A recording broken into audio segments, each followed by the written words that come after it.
Bonjour, je viens vous parler de la formation que j'ai intitulée Actualisation des ressources, c'est-à-dire étapes et échéances de développement, de croissance, de prise de conscience d'abord, des ressources initiales, archétypales donc, qui se situent dans notre thème astrologique. Celui-ci, dans l'approche humaniste archétypale, pouvant être considéré comme le reflet de notre psyché, c'est-à-dire tout ce dont nous sommes conscients, mais aussi l'immensité de notre inconscient. Alors cette formation se déroule sur 10 cours de septembre 2025 à juin 2026, mais en fait, comme toutes les formations, il n'y a aucune obligation d'engagement sur 10 cours. Il est possible de toute façon de s'inscrire, donc soit pour les 10 cours, mais on peut s'inscrire mensuellement. Et puis à l'intérieur de tous ces cours, il est possible de n'en choisir que certains. Même si le cursus est construit de manière cohérente, cours après cours, il est quand même possible, en fonction des acquis, de n'en choisir que certains. Et puis, je vous invite donc à lire ce programme détaillé, à lire les modalités, à lire le détail des cours.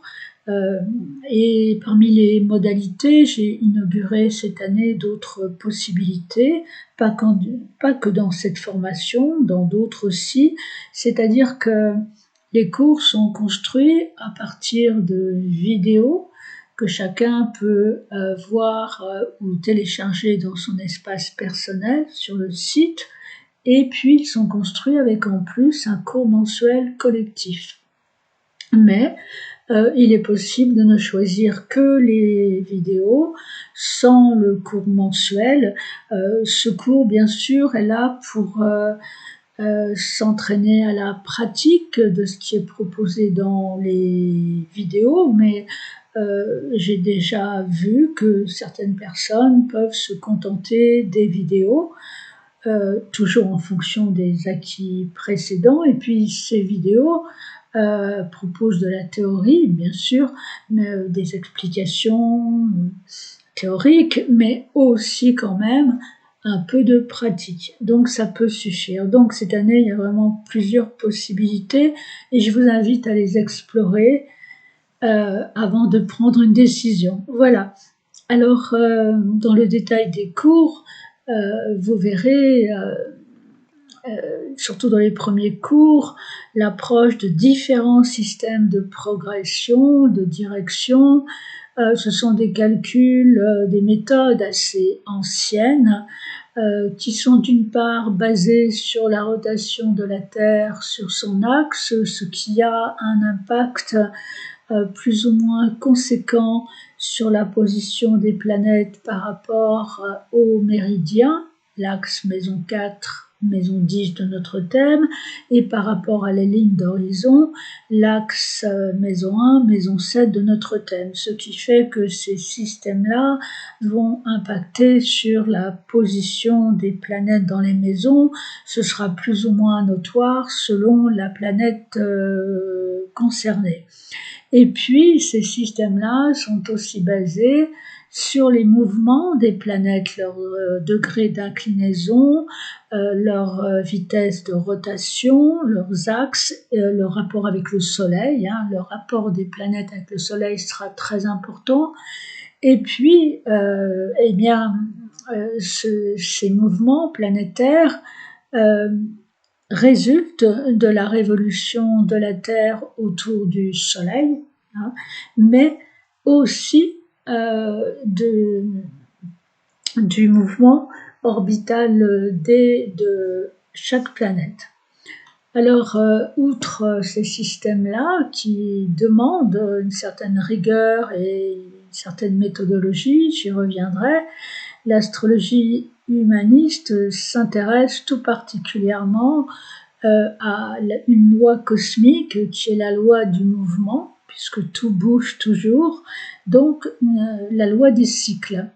Ce qui fait que dans ces approches, rien n'est figé, rien n'est arrêté, tout est en mouvement, tout est en voie d'évolution ou d'involution, mais en tous les cas, on peut se repérer à travers les différentes étapes d'un cycle que l'on nomme phase et discerner ce que la vie demande à un moment donné. Ce que la vie demande relève du processus d'individuation, de la vie qui nous parcourt. Et donc ces méthodes-là permettent de se placer dans le mouvement de la vie, parce que tout cycle, toute chose qui démarre a un cycle. Il y a toujours un commencement, un développement, une culmination, et puis un déclin, et puis un retour vers une forme de clôture, de finitude qui ouvre un nouveau cycle. C'est une loi universelle, c'est une loi cosmique qui répond à l'ordre de l'univers, et je le répète, tout est en perpétuel mouvement, les cycles de la nature, les saisons. D'ailleurs, je rappelle que le zodiaque tropical avec lequel nous travaillons et avec lequel travaille la majorité des astrologues est nommé zodiaque des saisons. Il est basé sur ce mouvement de la nature. Et puis, nous avons les cycles de l'oxygène, du carbone, les cycles cellulaires, les cycles de l'eau, les cycles du sommeil, les cycles des âges de la vie, et ces cycles-là commencent à partir de la vie fœtale, qui comporte des cycles. Les cycles économiques, les cycles générationnels, transgénérationnels, tout est cycle. Et il n'y a pas qu'au niveau du macrocosme, c'est-à-dire au niveau de l'univers, que réside ce mouvement cyclique.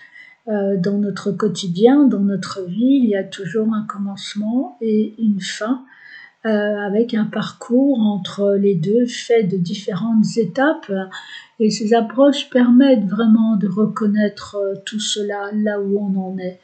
Et c'est très très précieux bien sûr, parce que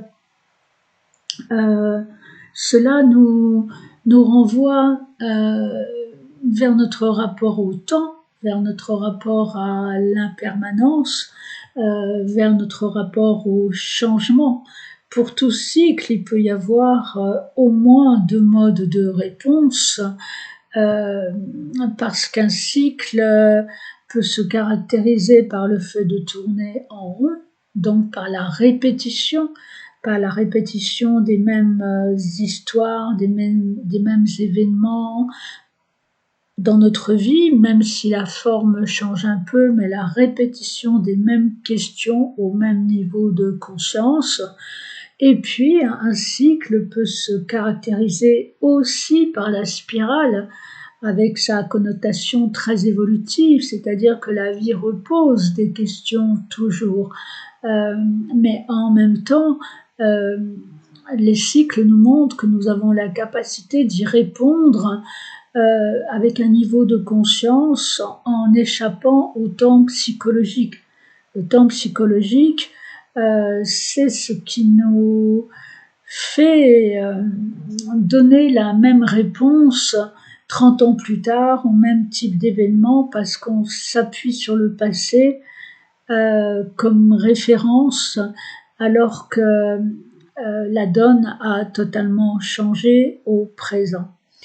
Donc nous verrons les différentes notions de temps, depuis le temps linéaire, qui peut être un temps saturnien, dans le côté plus sombre de Saturne, c'est-à-dire quand on souhaiterait la ligne droite, que rien ne change, ce qui n'est pas possible. Mais le temps linéaire jusqu'au temps de l'éternité, Aion, qui est le titre d'un ouvrage de Carl Gustav Jung, en passant donc par ce temps cyclique et avec une incursion dans le temps psychologique qui rejoint le temps linéaire. Alors voilà, tout est cycle dans notre existence et cela se reflète dans les cycles planétaires. Les cycles solaires et lunaires sont évidemment très importants. Le système Soleil-Terre-Lune est essentiel, mais aussi les cycles de toutes les autres planètes, les cycles dans les boucles de rétrogradation, etc.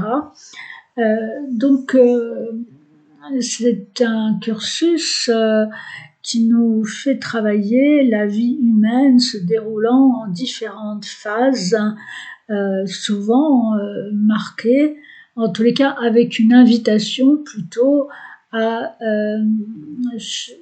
changer de palier de conscience et parfois accompagné de mutations physiques, émotionnelles, psychologiques, voire spirituelles.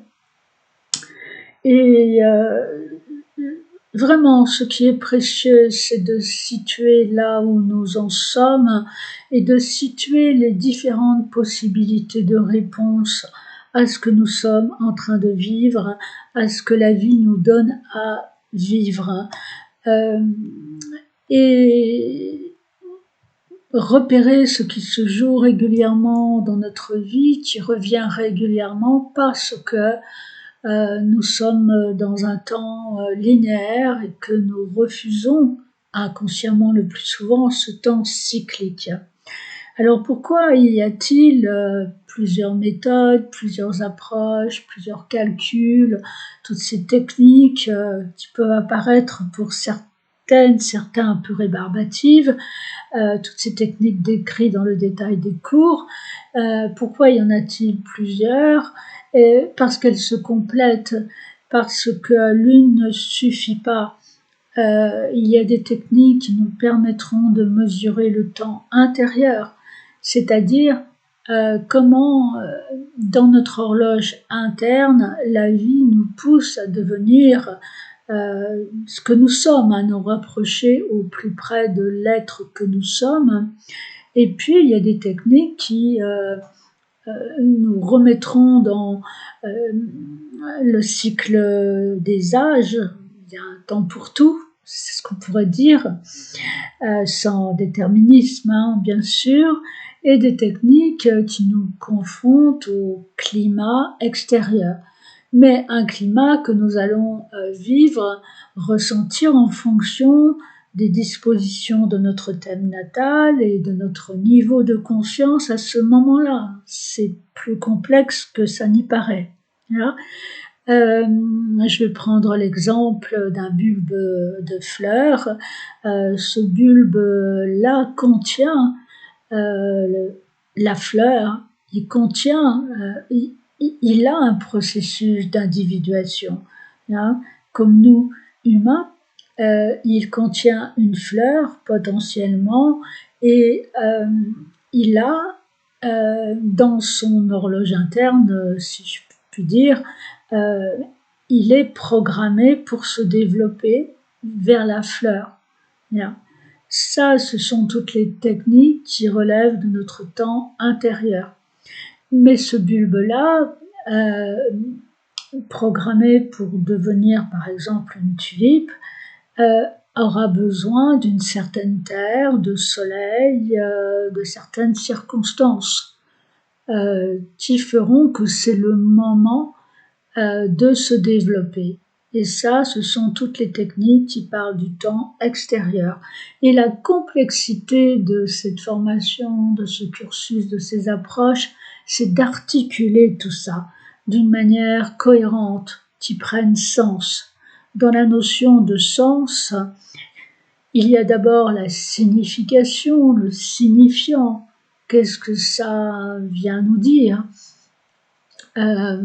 Et après ce signifiant, la notion de sens prend aussi symbole d'orientation, puisque j'ai entendu ce que cela signifie, comment je m'oriente, dans quel sens je m'oriente.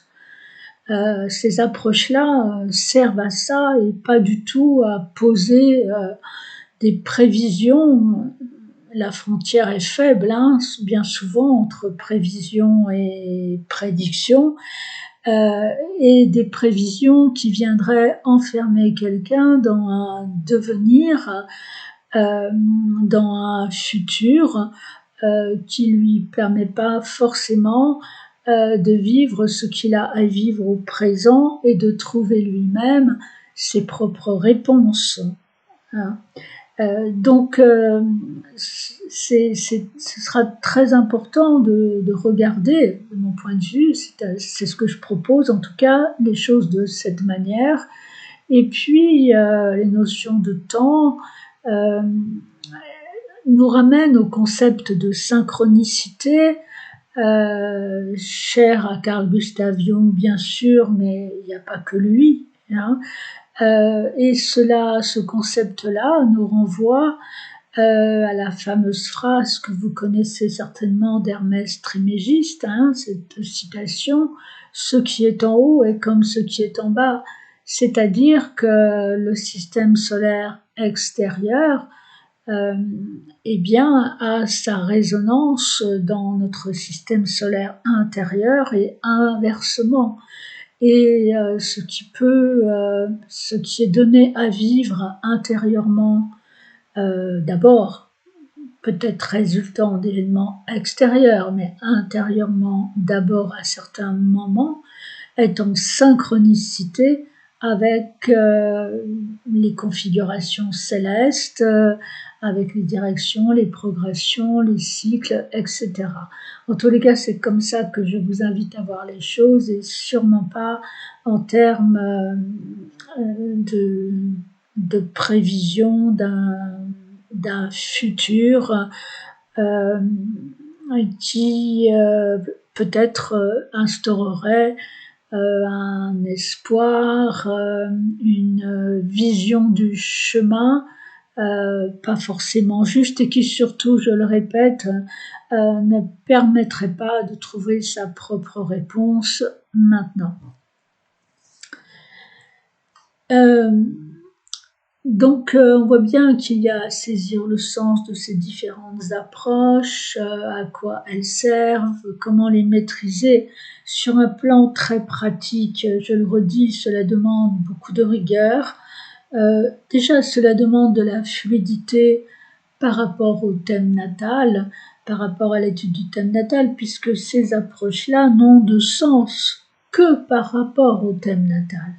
Et elles n'ont de sens que aussi par rapport au niveau de conscience d'une personne ici et maintenant.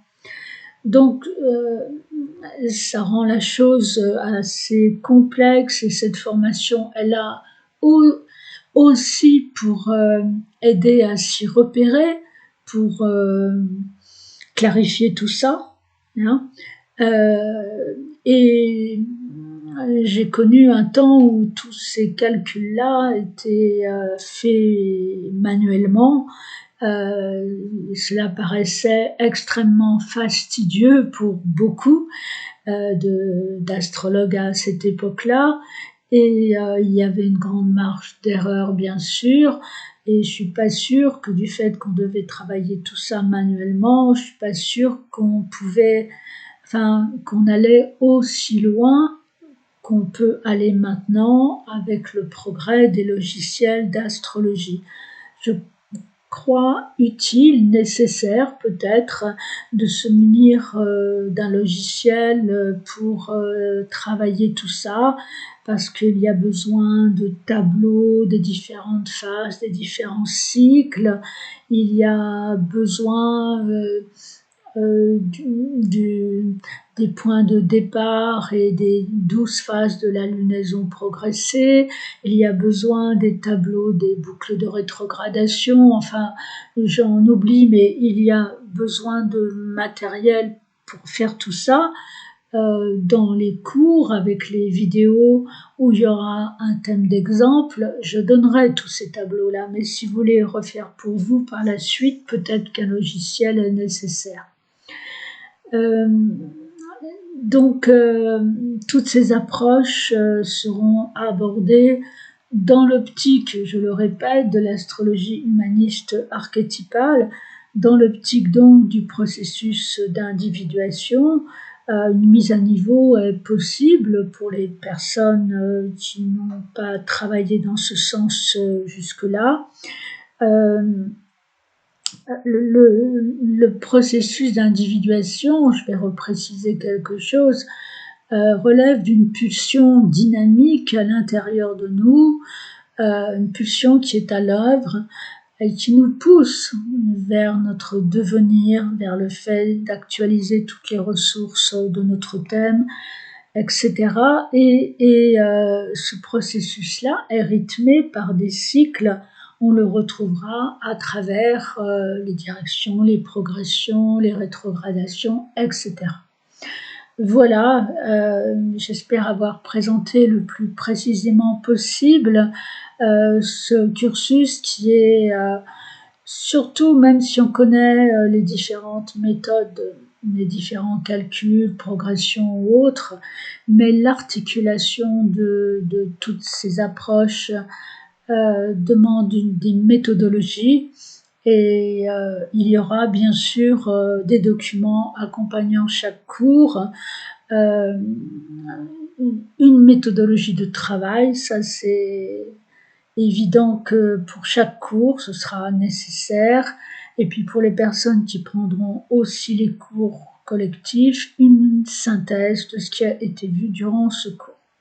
Voilà, merci de votre écoute, au revoir.